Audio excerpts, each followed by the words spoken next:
Don't run away. We've got a cool show. Find out what it's all about coming up next on Carolina People.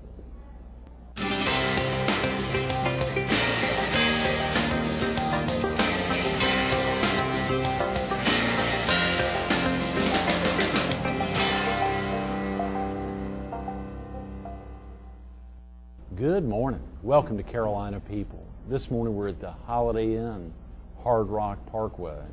We're focused on triumph over adversity, and we're speaking with last week's featured speaker at the HTC Real Kids Luncheon, Devon Harris. Good morning, Devon. Greg. Thanks so much for coming in early on a Thursday morning. It's great to be back here in South Carolina. Back in Myrtle Beach. In sunny Myrtle Beach. Of course, earlier this week we kicked off the grand opening of the Hard Rock Park out here next door with the Eagles. We're here on Monday, and the Moody Blues were here on Tuesday. Of course, the Sun Fun Festival's this weekend, and Julie Sluss was with us yesterday morning. But last Thursday, a week ago today, you were right here next door in the here in the Holiday Inn, talking to a big group of amazing kids. How was it? That's simply amazing. I mean, those kids have experienced some incredible challenges in their lives. And it's amazing to see how they've been able to pull through it.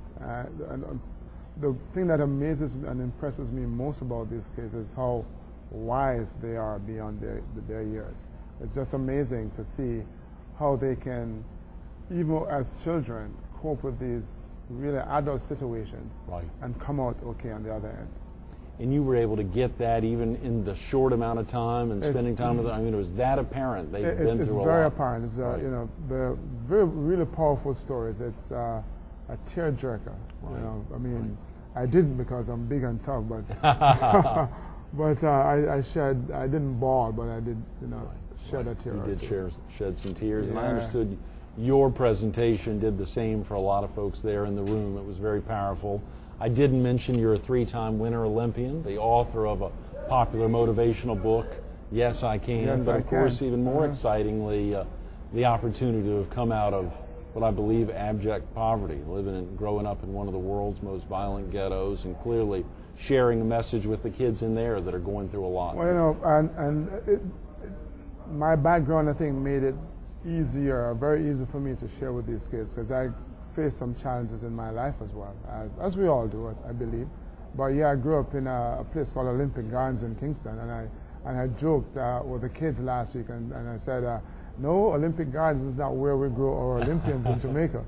But a really tough ghetto environment today, even today, it's still. Even today, they're in Kingston, Jamaica. Even today, you know, it's still a very rough part of town to grow up in and to go visit. But fortunately, I was able to make it out, and so now I get to hang out with you in Myrtle Beach. It doesn't get any better. It doesn't.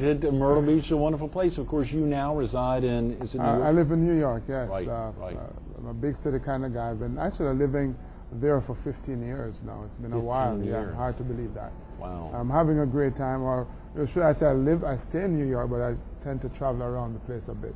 That's right. Awesome. You're a very popular motivational speaker. If a viewer needs to get off to work now or get family out of the house, the best place to learn about you, I guess, is your website? It's my website, devonharrislive.com. That's the place to see me.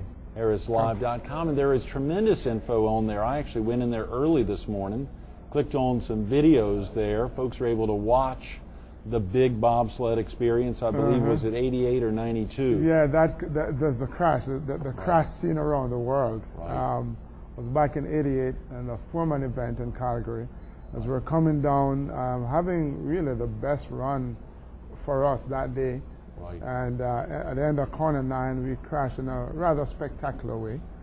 And so now everybody remembers, the Jamaica bobsled team remembers that crash. I bet. It's powerful online, just watching, and that's the great thing about the internet, is the ability to see those. And even for our viewers, if they've got to get off to work now or get out of the house, they can come in tomorrow afternoon and watch today's interview, and we hope to get you back tomorrow as well. Well, you know, I'll be here, so I look forward to coming by. That's great. You know, you think about those experiences. You almost have preparing for the 1988 Olympics. I guess you'd had years of preparation leading up for that. Well, that's a fair assumption, Greg. Yeah. But the truth is, when we got started, we had months. Months? Months. Our team got selected in September of 1987. Right. And by the way, the only thing I knew about the sport at the time, it was fast and dangerous. That's it. I could not describe a bobsled to you. I'd never seen one. I'd never been on a bobsled track. Had no idea what it looked like, where they did it. Right. And yeah. So the team got selected, and our first trip was to Lake Placid, New York in September of '87, right after the team selection. Right. And so we saw the track there. In September, there's no ice on it. So you see this huge piece of monstrous concrete, that's it. Right. With these, what you can perceive to be really scary, corners and curves and small straightaways, and you're sitting there, as you're picturing this thing hurtling down the track, you're going, how do they do that? Yeah. What have I gotten myself into? But we got started training in Jamaica. And how do you train for bobsledding in Jamaica? How would you train for bobsledding in Jamaica? Well, you import snow, man. You import snow? Oh, come on. No, what we did was that we had a makeshift sled on wheels, and we practiced the start. That's the only thing you can do. Right, right. And the thing is that it's really easy to be a Jamaican bobsled. I think we have proven that. And how? Because real bobsledding is only done in the wintertime. And there are only a limited number of tracks in the world. I think now maybe the last count is 15 or 16. 15 or 16 worldwide, yeah. So there are a lot of countries, temperate climate countries, who don't have a bobsled track. Right. So what do? The same thing the Jamaicans do. They travel to the tracks. Right. So in the summer you do summer training, and in the winter you travel to the tracks to train. Right. So we got started a little late, admittedly. But so we practiced our starts in Jamaica for about 6 weeks, and we went to Calgary that October '87, and that was the first time I was seeing a track, first time we went on ice. We spent 6 weeks or so in Calgary, went to Europe, Innsbruck, Austria, stayed there until Christmas, went home for Christmas, went back to Lake Placid, New York, spent the month there, and then went to the Olympic Games. Wow, that in was February. In February of '88. So that was the sum total of my bobsled experience. The first major race we ever competed in was at the Olympic Games. That is incredible. And I guess that would be, as you say, there are a lot of countries. I mean, there are other humid or tropical countries that put out bobsled teams, or no? Is this really the first of its kind? Now there are others. There's the Virgin Islands, there's Mexico. Yes. Trinidad and Tobago has a team. Very good friends. Actually, we're all good friends. Oh, yeah. American Samoa. Right, but y'all were the first in '88. I mean, that was the first that a tropical climate. That was it right there. Now, was it, of course, the Cool Runnings movie that got the other people to say, okay, we can do this now that it's even been made? Probably. Who knows? I know the Trinidadian team, the driver for that team actually went to school with one of the guys from our team. Right. So he went back and he was telling him about the experience, and so he decided to start the team. So I know that much. The other guys probably were inspired by Cool Runnings, that's for sure. Devon, yes. Of course, I hadn't shared that. We think about just being a 3-time Winter Olympian. We think about being the author of a book, traveling around the country, obviously, as a motivational speaker. But a lot of your life, I guess, to some degree, was highlighted in this very popular Disney movie, $100 million or more, and worldwide receipts. I wouldn't say my life was highlighted. The movie is actually loosely, very loosely based on the Jamaican bobsled experience. So the movie tells the story of the original team, but in a Hollywood kind of way. Oh yeah. But having said that, though, I feel that they did a really good job of depicting the spirit of the team, underdogs, fighting to overcome, and certainly that is, if there's one lesson or message that I would want to go out there from our experience, is that you can face insurmountable odds, or seemingly insurmountable odds, but if you really apply yourself and look for the solutions, you can find them and become very successful. Mm-hmm.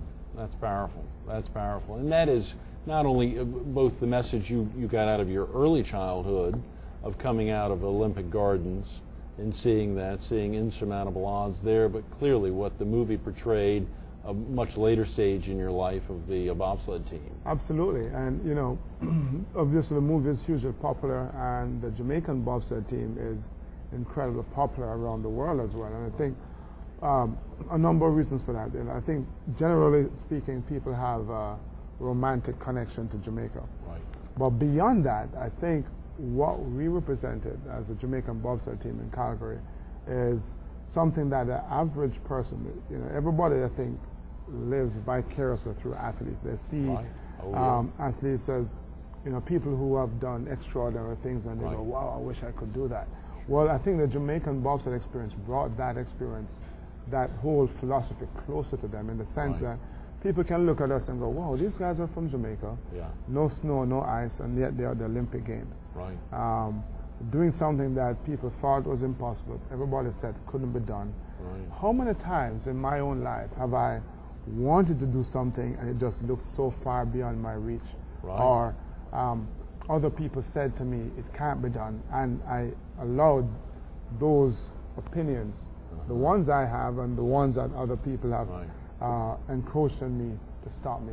To seep in and stop. Precisely. So when people see us, they're going, you know, if they did it, I can do it. Right. And so, you know, it's definitely one of the things that I'm proud of. I'm really happy that, you know, I was able to strive and step out of the box and go pursue this goal of being a Winter Olympian. That is a great point. That is a great point. The ability to really connect with everybody worldwide in that perspective. The folks who sit there and think, you know, I've never been able to do that, and to see these guys do that. Of course, you all are Olympic material, clearly Olympians, clearly with not superhuman strength, but I mean in great shape, the ability to be handpicked. I think in reading a little bit about, as you said, some of the loosely based aspects of the movie, there were some great things. You all had corporate funding. You had to have corporate funding in real life to be able to travel all over the country to try to get ready for February, where the movie gave the impression that it was. Greg, I mean, one would think that, but we didn't. No. We didn't. Actually, the idea of the team was that of two Americans who lived in Jamaica, and one of them, primarily George Fitch from Virginia, he, in the first instance, bankrolled the effort, expecting corporate funding to come in, and it didn't come. And I remember us being in Calgary, October '87, Black Friday or Black Monday, whichever, the stock market crashed. '87, that's right. And George saying, well, you know, guys, I've lost a lot of money on the market, and so you have two choices. You can go back to Jamaica and wait until the corporate funding comes, or you can stay here and subsist. And that was the first crossroads, actually, of the team. And we said we'd stay. So there were all decided on your own, Yeah, we were going to stay. You know, four of us in a little motel room in Calgary. I remember one evening after, I mean, a particularly long day of training, having for dinner a drumstick, a roll, and not even the biggest soda, a small soda, starving. But we just decided that we weren't going to ease up or quit in any way, or compromise in any way, shape, or form. But we would just fight. We'd keep going. And, you know, we'd keep on pushing, which is my favorite phrase. Yeah, but when it would have been so easy to give up there, as we think about it, you're a young guy, you're probably in your mid-40s now, so 20-plus years ago, you're in your early 20s. In your early 20s, you're sitting in a room, you just got hooked up back in September, so a month beforehand, all this stuff had really come together. So it's a month later, it would have been so easy to say, guys, let's head back home. It would have been. And you know what? I think in every goal that we strive to achieve, there comes a point in our life where we have to decide, are we going to push forward or are we going to quit? And I think quitting can always be easy, but it's not necessarily the right thing to do. You know, and moving forward is always more difficult, I think, than quitting. It's always easier for us to go back to our comfort zone. You know, pushing ourselves out of the comfort zone and moving forward is always tremendously more difficult.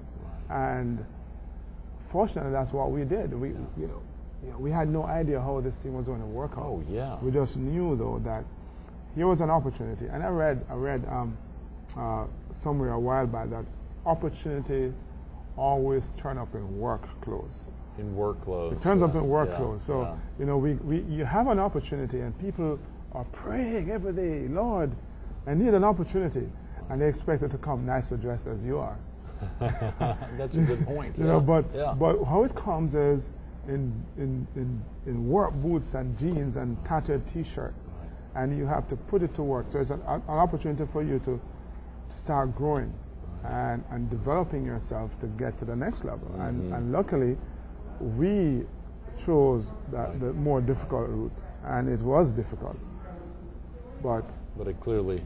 I traded into the work clothes in this instance in a way for the nice suit now. Right, yes, you look great. Yeah, casual or not today. I mean, take it easy today, but I'm sure you've had your day in the light and continue to, and that's tremendous. Yes, it takes so much to think through all those steps. The other big deal, of course, would be the other three guys there with you. It was 4 of y'all. Yes. It's always 4 in a bobsled environment. There's a captain. Pretty much. Right. There are actually 2 kinds of bobsleds. There's the 2-man sled and the 4-man sled. Right. But yeah, you're right. There were 4 of us. How about the other 3 guys? What were going through their mind? I mean, clearly, again, you're in your early 20s. Were they all about the same age and all with similar backgrounds, or no? Yeah. You know, 3 of us were Army and 1 civilian, one lone civilian, and it's really interesting because we didn't have these long discussions and considered all the ramifications. We just, and maybe that's part of the zeal of youth, you know, absence of the wisdom of maturity. You know, we just said, well, we're here. Right. Let's go. Let's do it. You know, we can tough it out. Right. Yeah. And that's what we did. Well, it's good that you all almost. I mean, that's kind of a positive commitment to George. He got you there. He got the ball rolling. You said George Finch. George Finch. Yeah. I mean, so he surely wanted it to happen, and obviously losing a lot of money there on Black Monday or Black Friday, whatever it was. I mean, clearly for him, he wanted to see it to the end, but ultimately, you got to get the ball rolling somehow. Yeah, and I look back now and I realize, obviously, had we chosen to go back to Jamaica and wait, we would still be waiting for a Jamaican bobsled team. Because this whole issue of corporate sponsorship has never been easy for us. And we have had to, in some way, shape, or form, repeat the experiences of '88 over and over again to go to the Olympic Games. 92 and 98 as well. You continued to bootstring it. Yeah. Oh, big time. But I'm here. I'm a 3-time Olympian, despite all those challenges.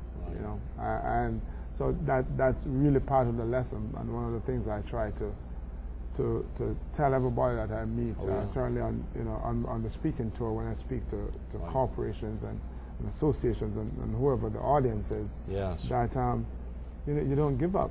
You don't give up. There's always a way to win, and your job is to find it. DevonHarrisLive.com. DevonHarrisLive.com. A That's lot of great information there. The other great thing is it highlights a lot of the folks you've spoken to, both large groups like the HTC Real Kids group and very large companies, cities that have brought you in, major companies worldwide. So I've been fortunate. You're on the road a good bit. Do you take your family on the road with you often, or you just want to not hurry much, back to New York? I'm a one-man show. No, I get to very rarely take my family. The kids are in school. My wife works, and so I do these trips, and I really, you're right. I hurry back home. I'm a homebody. And That's I be great. home. What is a typical day like for you if you're not out speaking? What is a typical day like? And I guess that ties into a typical day because you're on the road a good bit and sharing the word. So at home I wake up early. I'm out of the bed by 6, and I do a little workout. Nothing like when I was trying to get to the Nothing like 20 years ago. Yeah. Nothing like when I was working to go to the Olympic Games. Right. So I work out. I read. I read every morning. And then I get the ball rolling. I start, answering some emails, and there's always something to write, whether it's a newsletter or oh yes, we want to talk about your newsletter, or working on a new book, and I write really slowly, so that's part of my problem. I need to figure that one out.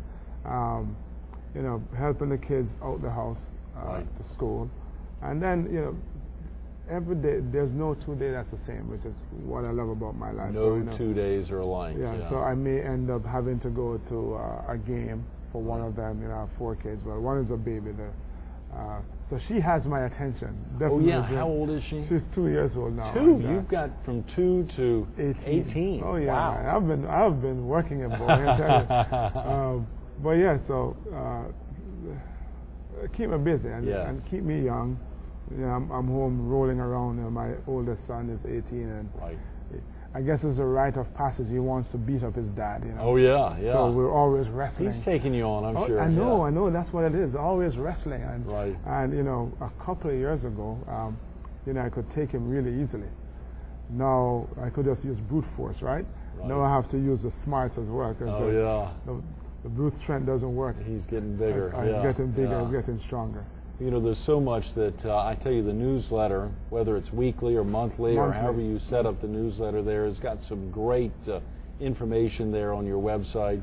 But I saw some of those themes. Of course, some of them, what holds people back, or here's one against all odds. A lot of great themes. Are those things that come across in your book as well? Share with viewers a little bit about, Yes, I Can, the motivational book you did. The book, you know, first of all, I wrote the book, you know, because I speak a lot to kids, and many of them have seen the movie Cool Runnings, and they have all these questions about the movie. Oh yeah. And they discover, as they're asking me the questions and I'm answering honestly, that most of the facts are skewed or simply not true. From the movie. Yes. Yeah. They still love the movie. Yeah, poor kids. I'm like, oh, I feel so bad for them. So I thought, one, I'd write the book to set the record straight. And secondly, though, more importantly, one of the things I've noticed, generally speaking, is that these kids suffer from low self-confidence, low self-esteem. And really? So I find that to be the case, generally speaking. So I wanted to tell our story and hopefully an entertaining way that would get them to think about the challenges that they're facing in their lives and going to go pursue their goals and go, you know, if those guys can do it, I can do it as well. You know, hopefully boost their self-esteem that way. So the story is about the original team and the challenges, the obvious challenges we face being from Jamaica with no snow and ice, knowing absolutely nothing about the sport. And if that wasn't bad enough, you know, we're now in the month of September and the Olympics are in Calgary in February. It's like, a few months later. How do you bridge this gap? And so having painted this dilemma for the kids in the book, it went on to say that, you know, the 4 of us just joined hands and heart and say, yes, I can. And that's the message that I really want to put forth to these kids, that it doesn't matter what the obstacles, and very factual things, that, like us not knowing anything about the sport, having a short time and without the facilities, but if you start looking for ways to succeed, you'll find it. And that's what we did. And you know, we didn't get success simply because we said, yes, I can at the outset. We still had several mountains and valleys, you know, to go through. But so the book takes us through that roller coaster of challenges and obstacles to us get into the Olympic Games. And here's the difference with, I think, Yes, I Can and most other children's books. Most of those other books will tell kids, oh yeah, if you work really hard, you know, somehow something magically will happen and you'll live happily ever after. And our story ends with us crashing spectacularly in the Olympic Games. So we failed, in essence. But I go on to say, well, there's a lesson to be learned here. Success isn't always in the final results you earn. Because if you take a look at our journey, 3 months prior, we knew nothing about bobsledding. And now, here we are, the Olympic Games, the highest level of international competition, coming off the hill with the 7th fastest start time. And that's success. And inspiring people and that kind of stuff. And so I challenge them, and I kind of morph the story back to something that's very important to me, and that's having a good education. And so I say, look, even if you don't stay in school, because learning in school, Sure. it rhymes actually. And I said, even if you haven't done well on your test, be contented in knowing you did your very best. Right. And that's something, an important lesson for all of us, I think, to learn, yeah. because we're so good at beating ourselves up for missing the mark. And one of the things that we all need to learn, myself included, is to take a step back and go and look at the progress, look at what you've learned, Right. you know, where you've come and who have you inspired, who have you touched and encouraged along the way. And so that's a book. And I more love than it. a Well, we mouthful. want to talk still Yeah. a little more about the book, but also the Keep on Pushing Foundation and Right to Play. We've run out of time. Would you be willing to come back and be with us a little bit tomorrow? Man, I'd love to hang out with you sometime. I love it. Devon. All right. Absolutely. Just 1 second. Stay tuned. A little more Devon Harris coming up next. You heard him say it whenever he speaks. Kids just want to know about little things from Cool Runnings, the amazing movie highlighting the 88 Jamaican bobsled team. But a lot of those kids want to ask Devon questions about himself. They want to spend time with him. They want to get to know him. How did he get out of that abject poverty and to where he is today, to such a successful motivational speaker? If you didn't get a lot of that the last 25 minutes, you can get a little bit of it tomorrow. Come back for part 2 of Devon Harris tomorrow on Carolina People. Devon, thanks again for coming back. Great to be here.